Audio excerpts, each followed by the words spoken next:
এই ভঞ্জ কহিলে বৈকুণ্ঠ নমানু আম্ভে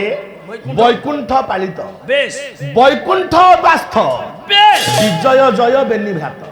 তিনি বৈকুণ্ঠ লিখিলে এটি তিনিটা বৈকুণ্ঠ শব্দর প্রয়োগ କରାଗଲା আজ্ঞা আজ্ঞা অর্থ কলু করিবা করনু কହୁନାହାନ୍ତି বৈকুণ্ঠ নমানু আম্ভে বৈকুণ্ঠ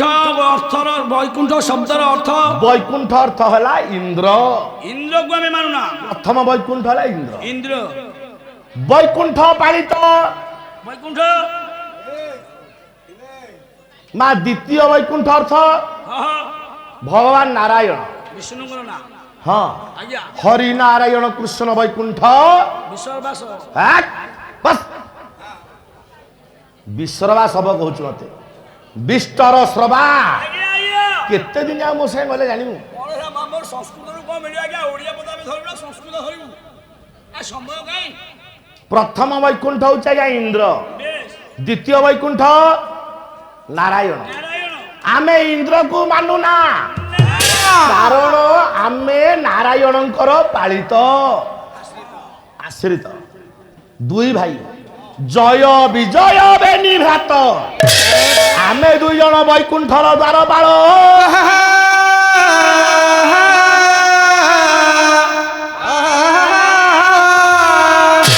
ମନ୍ଦୋଦରୀ ଶୁଣ ସେଦିନର କଥା ଆମେ ଦୁଇ ଭାଇ ଦ୍ୱାରପାଳ ଭାବରେ ଦ୍ୱାର ଜଗିଥାଉ କହିଲି ପରା ବୈକୁଣ୍ଠ ପୁର କହିଲିନି କି ହଁ ବୋଲେ ଚକା ବଇଠିରେ ଚିତ ଲଗାରେ মন বগা চকা বইঠিরে চিত লগারে মন বগা চকা বইঠিরে চিত লগারে মন বগা চকা বইঠিরে চিত লগারে মন বগা এ রক্ত সিংহাসন পরে বিজেতির মূর্তি কে যাহা রূপ গুণে উড়া দেনু হন্তি কাহা রূপ গুণে উড়া দেনু হন্তি কে কাহা রূপ গুণে উড়া দেনু হন্তি বসিছন্তি অলগা অলগারে মন বগা চকা বইঠিরে চিত লগারে মন বগা চকা বইঠিরে চিত লগারে মন বগা তাহলে সেদিন রাবণ কହୁଛି মন্দোদରୀ କହିଲା ମନ୍ଦୋଦରୀ ବୈକୁଣ୍ଠର ଆମେ ଦୁଇ ଭାଇ ଦୁଇ ଦ୍ୱାରପାଳ ଜଣେ ଜୟ ଆଉ ଜଣେ ବିଜୟ ସେଦିନ ବୈକୁଣ୍ଠର ଦ୍ୱାର ଦେଶରେ ବାଟ ଜଗିଥାଉ ଚାରି ଜଣ ବାବାଜୀ ପ୍ରବେଶ କଲେ ରାବଣ କହୁଛି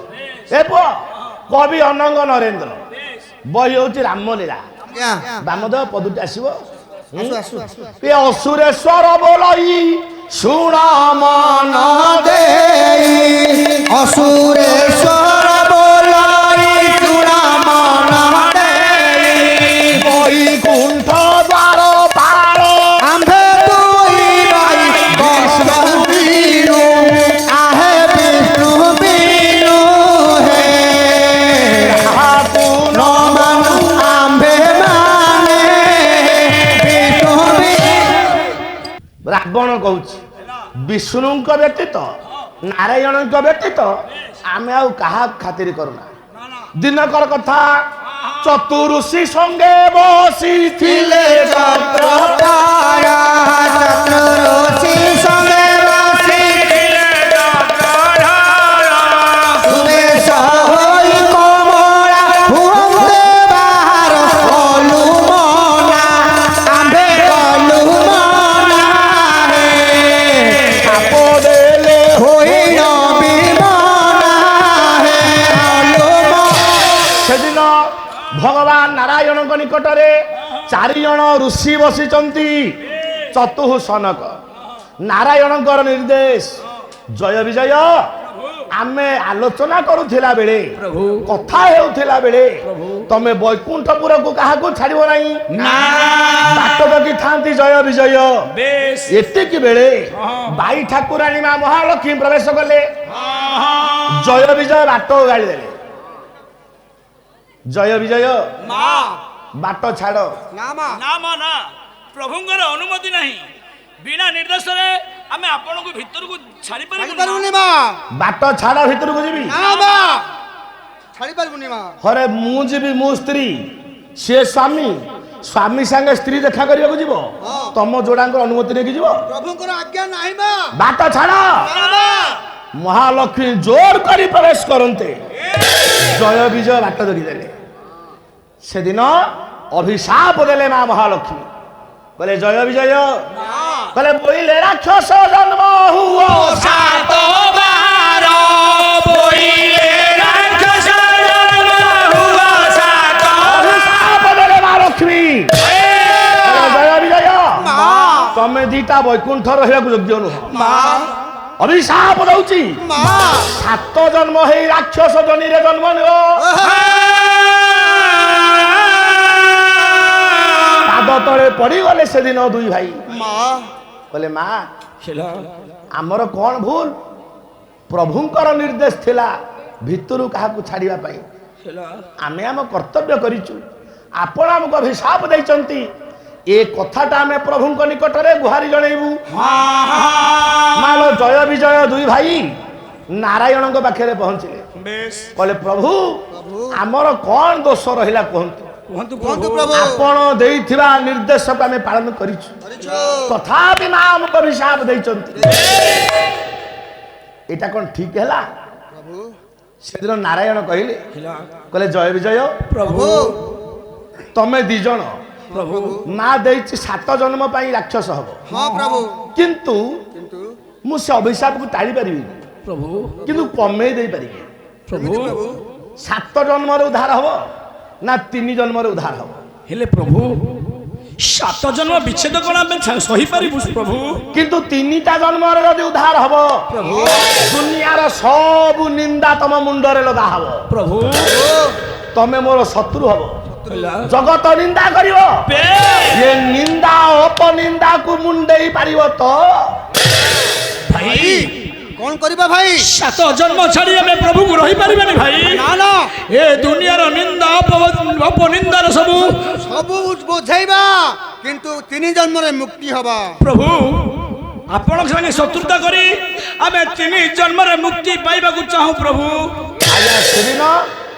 ସତ୍ୟ ଯୁଗରେ ଜନ୍ମ ହେଲେ ଦୁଇ ଭାଇ ମା ମହାଲକ୍ଷ୍ମୀଙ୍କ ଅଭିଶାପରେ ସେ ଦି ଜଣ କିଏ ଆଜ୍ଞା ଜଣେ ହଉଛି ହିରଣାକ୍ଷ ଆଉ ଭାଇ ହଉଛି ହିରଣ୍ୟ କଶିପୁ ସତ୍ୟ ଯୁଗର ଦୁଇ ଭାଇ ମା ଆଉ ତ୍ରେତୟା ଯୁଗରେ ସେଇ ଦୁଇ ଭାଇ ଜନ୍ମ ନେଲେ ଜଣେ ହଉଛି ରାବଣ ଆଉ ଜଣେ ହେଲା କୁମ୍ଭକର୍ଣ୍ଣ ସେଇ ଦୁଇ ଭାଇ ଦ୍ୱାପର ଯୁଗରେ ଜନ୍ମ ହେଲେ କିଏ ଜଣେ ହଉଛି ଶିଶୁପାଳ ଆଉ ଜଣେ ହେଲା ଦନ୍ତବକ୍ର 3 ଜନ୍ମରେ ଉଦ୍ଧାର ପାଇଲେ ସାର୍ ବିଚାର କରନ୍ତୁ ସେଦିନ ରାବଣ ମନ୍ଦୋଦରୀ ନିକଟରେ କହୁଛି କହିଲା ମନ୍ଦୋଦରୀ ସେ ଯୋଉ ନାରାୟଣ ଆସିଛନ୍ତି ଆମକୁ ଉଦ୍ଧାର କରିବା ପାଇଁ ତମେ ଯାହାକୁ ରାମ ବୋଲି କହୁଛ ତମେ ଯାହାକୁ ମଣିଷ ବୋଲି କହୁଛ ମୁଁ ତାଙ୍କୁ ମଣିଷ ବୋଲି ଭାବେ ନା ସେଇ ହଉଛନ୍ତି ମୋ ପ୍ରଭୁ ନାରାୟଣ ଆଉ ଏଇ ଯୋଉ ସୀତା ଯାହାକୁ ମୁଁ ଅଶୋକ ବାଟିକା ରଖିଛି ଆଜ୍ଞା ଯୋଉ ରାବଣ ପଞ୍ଚବଟୀ ବନରୁ ଲଙ୍କା ପର୍ଯ୍ୟନ୍ତ ନେଇ ପାରିଲା ସୀତାଙ୍କୁ ସିଏ କଣ ତା ରାଜଉଆସକୁ ନେଇ ପାରିନଥାନ୍ତା ଆଉ 4 ହାତ ନେଇ ପାରିଥାନ୍ତା ନା ନେଇଛି ନା ମା ବିଚାର କରନ୍ତୁ ଠିକ କହୁଛି ନା ଭୁଲ କହୁଛି ଯୋଉ ରାବଣ ପଞ୍ଚବଟୀ ବନରୁ ଆକାଶ ମାର୍ଗରେ ନେଇ ସୀତାଙ୍କୁ ଲଙ୍କାରେ ପହଞ୍ଚେଇ ପାରିଲା ତା ଅନ୍ତପୁରକୁ ନଗା ତ କେତେ ସମୟ କିନ୍ତୁ ରାବଣ ମନରେ ସୀତାଙ୍କ ପ୍ରତି ପାପ ପ୍ରବୃତ୍ତି ନଥିଲା ରାବଣ କହୁଛି କହିଲା ସୀତା କିଏ ସିଏ ମୋ ମା ମୋ ଲକ୍ଷ୍ମୀ ସାନ୍ତାଣୀ କହିଲେ ମାକୁ ସେବିଲେ ବାପାକୁ ପାଇ ମାକୁ ସେବିଲେ ବାପାକୁ ପାଇ ମାକୁ ସେବିଲେ ବାପାକୁ ପାଇ ମାକୁ ସେବିଲେ ବାପାକୁ ପାଇ ତେବେ ସେ ପୁଅ ଆମର ହୋଇ ତେବେ ସେ ପୁଅ ଆମର ହୋଇ ଦୁନିଆରେ ଯିଏ ମାର ସେବା କରିଛି ସେ ବାପାର ଆଶୀର୍ବାଦ ପାଇଛି ତେଣୁ ମୁଁ ସୀତାଙ୍କୁ ଆଣିଛି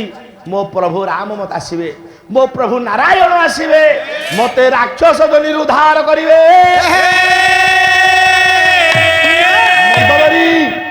ସ୍ୱାମୀ ଜୀବନର ସବୁ ସୁଖ ମୁଁ ଭୋଗ କରି ସାରିଛି, ସ୍ୱାମୀ